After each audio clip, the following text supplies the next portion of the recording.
నమస్కారం కిరణ్ టీవీ ప్రేక్షకులకి స్వాగతం. నేను మీ గాయత్రి. ప్రస్తుతం మనతో పాటు ఉన్నారు ప్రముఖ ఆధ్యాత్మికవేత్త, జ్యోతిష పండితులు, ఇంటర్నేషనల్ అవార్డ్ గ్రహీత డాక్టర్ సుదర్శన్ శర్మ గురుగారితో మాట్లాడదాం. నమస్తే గురుగారు. నమస్కారం అమ్మా. గురుగారు, సాధారణంగా మనం టెంపుల్కి వెళ్ళి జాతకం చూపించుకున్నప్పుడు ఈ రాశికి ఈ దేవత, ఈ దేవుడు అధిపతి, ఈ దేవుడికి పూజలు చేసుకుంటే సరిపోతుంది అని అంటారు. గ్రహచార రీత్యా నిజంగా అలా ఉంటుందంటారా? ఈ సంవత్సరంలో ఏ రాశికి ఏ దేవత బాగా కలిసి వస్తుంది అని అంటారు, ఒకసారి తెలియజేయండి. మంచి క్వశ్చన్ వేసామమ్మా. విషయానికి వెళ్ళబోయే ముందు కాస్త ఆధ్యాత్మికంగా ప్రార్థన చేసుకుని విషయం తప్పకుండా. బీజాపూరగదేక్షుకార్ముకరుజ చక్రాబ్జ పాశోత్పల వ్రీహ్యగ్రస్వవిశానరత్నకలశాన్ ప్రోధ్యత్కరాంభోరుహ ధ్యేయో వల్లభయ సపద్మకరయ సృష్టోజ్వల భూషయాత్ విశ్వోత్పత్తి విపత్తి సంస్థితికరో విఘ్నేశ ఇష్టార్దదః. శ్రీ మహాగణాధిపతయే నమో నమః. అస్మద్గురు చరణారవిందాభ్యో నమో నమః. అస్మత్పితు శ్రీ భమిడి వెంకట సుబ్రహ్మణ్య శర్మ పాదారవిందాభ్యో నమో నమః. ప్రధానంగా తీసుకుంటే ప్రతి రాశికి కూడా రాశ్యాధిపతులు ఉంటారమ్మ. ఉదాహరణకి మేషరాశిని తీసుకుంటే మేషరాశికి అధిపతి మనకి కుజుడమ్మ. అదేవిధంగా వృషభ రాశిని తీసుకున్నాం అనుకోండి, వృషభ రాశికి అధిపతి శుక్రుడు. అదేవిధంగా మిథున రాశి తీసుకున్నాం అనుకోండి, మిథున రాశికి అధిపతి బుధుడు. అదేవిధంగా కర్కాటక రాశి వారికి తీసుకున్నాం అనుకోండి, కర్కాటక రాశికి అధిపతి చంద్రుడు. అదేవిధంగా సింహరాశి తీసుకోండి, ఈ సింహరాశికి అధిపతి రవి. అదేవిధంగా కన్యారాశి తీసుకుంటే కన్యారాశికి అధిపతి బుధుడు. అదేవిధంగా తులారాశికి తీసుకుంటే తులారాశికి అధిపతి శుక్రుడు. అదేవిధంగా వృశ్చిక రాశి తీసుకుంటే వృశ్చిక రాశికి అధిపతి కుజుడు. అదేవిధంగా ధనుర్రాశి తీసుకుంటే ధనుర్రాశికి అధిపతి గురుడు. అదేవిధంగా మకర రాశి తీసుకున్నాం అనుకోండి, మకర రాశికి అధిపతి శని. అదేవిధంగా కుంభరాశి తీసుకున్న కుంభరాశికి అధిపతి శని. అదేవిధంగా మీనరాశి తీసుకుంటే మీనరాశికి అధిపతి మనకి గురుడమ్మ. ఈ విధంగా 12 రాశులు సంబంధించి 12 రాశులు, వాటికి సంబంధించిన రాశ్యాధిపతులు. అయితే ప్రధానంగా మనం ఈ 2026 సంవత్సరం పరాభవనామ సంవత్సరాన్ని తీసుకుంటే ఒక్కొక్క రాశికి ఏ రాశి వారి తాలూకా గ్రహస్థితి సంచారం, ఉదాహరణకి గురుడు అనుకోండి, మనకి ఈ పరాభవనామ సంవత్సరంలో మనకి గురుడు ప్రధానంగా ఇప్పుడు మిథున రాశిలో ఉన్నాడు. ఇది కాస్త గురుడు మళ్ళీ కర్కాటక రాశికి ప్రవేశిస్తాడు. తదుపరి అదేవిధంగా సింహరాశి, తర్వాత అక్కడి నుంచి 3 నెలలు సింహరాశి కూడా ప్రవేశిస్తాడు. ఈ అతిచారం వల్ల ప్రవేశిస్తుంటాడు. అదేవిధంగా ప్రధానంగా తీసుకుంటే కుంభరాశిలో ప్రధానంగా ఇప్పుడు రాహు సంచారం, అదేవిధంగా సింహంలో కేతు సంచారం, అదేవిధంగా మీనరాశి వారికి ప్రధానంగా శని సంచారం, జన్మశని అని అంటూ ఉంటారు.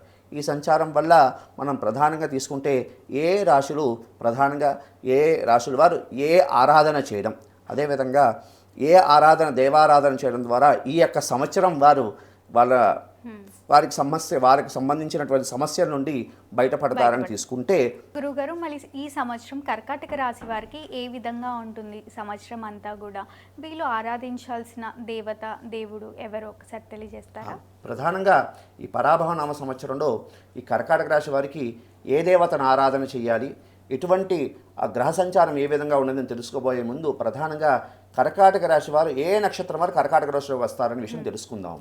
ప్రధానంగా తీసుకుంటే పునర్వసు నక్షత్రం 4వ పాదం, అదేవిధంగా పుష్యమి 1, 2, 3, 4 పాదాలు, అదేవిధంగా ఆశ్లేష 1, 2, 3, 4 పాదాల వాళ్ళు ఈ యొక్క కర్కాటక రాశిలోకి వస్తారమ్మా.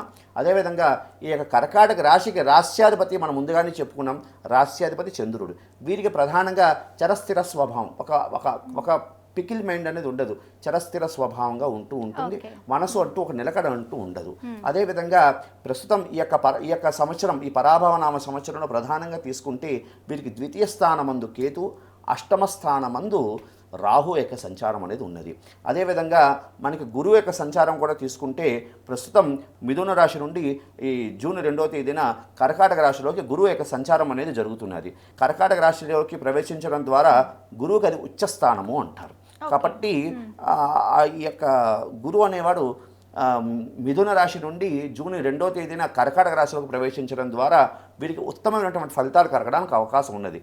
ఇక్కడ ద్వితీయంలో కేతు, అదేవిధంగా అష్టమంలో రాహు ఉన్నప్పటికీ కూడా, అదేవిధంగా భాగ్యంలో శని సంచారం ఉన్నప్పటికీ కూడా వీరికి జన్మగురుడు సంచారం ద్వారా ఉత్తమమైనటువంటి ఫలితాలు కలగడానికి అవకాశం ఉన్నది. మనకి శాస్త్రంలో ఒక మాట అంటూ ఉంటారు, నవగ్రహాల్లో 8 గ్రహాలు వ్యతిరేకంగా ఉన్న గురుగ్రహం ఒకటి బాగుంటే అన్ని గ్రహాలు కూడా అనుకూలిస్తాయి అంటారు. కాబట్టి గురుబలం అనేది గట్టిగా ఉంటే అన్ని గ్రహాలు కూడా అనుకూలిస్తాయి అని. కాబట్టి జూన్ 2వ తేదీ నుండి ఈ యొక్క కర్కాటక రాశి వారికి ఉత్తమమైనటువంటి ఫలితాలు కలగడానికి అవకాశం అనేది ఉందమ్మా.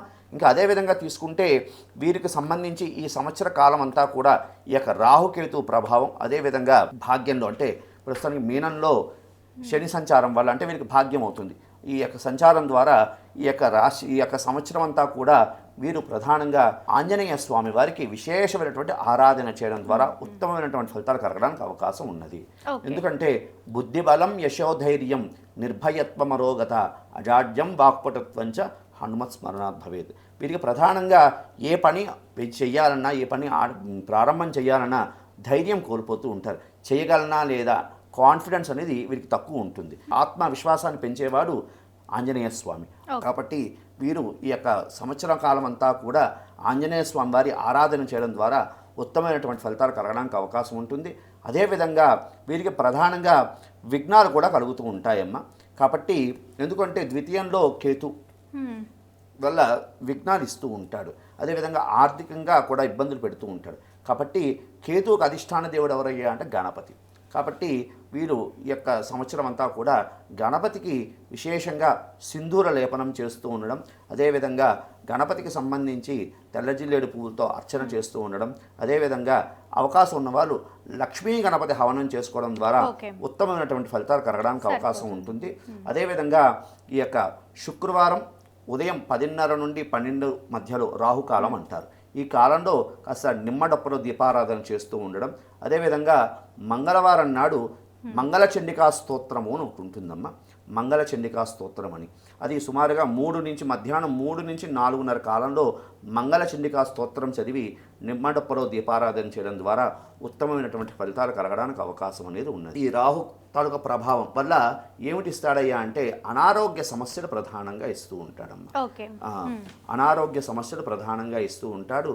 అదేవిధంగా సమాజంలో కాస్త ఈ మీడియా పరంగా అనుకోండి, లేకపోతే ఇంకో పరంగా అనుకోండి, కాస్త ఇబ్బందులు కలగడానికి అవకాశం అనేది ఉన్నది. రాహు ప్రధానంగా మీడియా కారకుడు. కాబట్టి వీటికి సంబంధించినటువంటి సెల్ ఫోన్కి సంబంధించిన ఇబ్బందులు అంటే కొంచెం మాట్లాడేటప్పుడు, యువతర వాళ్ళతో మాట్లాడేటప్పుడు ఆచితూచి మాట్లాడడం అనేది ప్రధానంగా కర్కాటక రాశి వారి ఈ సంవత్సరం అంతా కూడా కాస్త జాగ్రత్తలు తీసుకోవాల్సినటువంటి విషయం. అదేవిధంగా ఈ రాహు ప్రభావం వల్ల ప్రధానంగా తీసుకుంటే వీళ్ళు శుక్రవారం అమ్మవారికి సంబంధించి అమ్మవారి ఆలయంలో ఉన్నటువంటి వేప చెట్టు వద్ద కాస్త ఈ పసుపు నీళ్ళు విడిచిపెట్టి అక్కడ దీపారాధన చేయడం ద్వారా అంటే 3 వర్ణాలు కలిగినటువంటి అంటే ఉదాహరణకి నువ్వుల నూనె, కొబ్బరి నూనె, అదేవిధంగా విప్ప నూనె వీటితో దీపారాధన చేయడం ద్వారా ఉత్తమమైనటువంటి ఫలితాలు కలగడానికి అవకాశం అనేది ఉందమ్మా. తద్వారా ఈ యొక్క గ్రహదోషం నుండి వాళ్ళు బయటపడడానికి అవకాశం ఉంది. వారి కార్యసిద్ధి కూడా కలగడానికి అవకాశం అనేది ఉంది. తప్పకుండా గురుగారు, ధన్యవాదాలు. శుభమస్తు.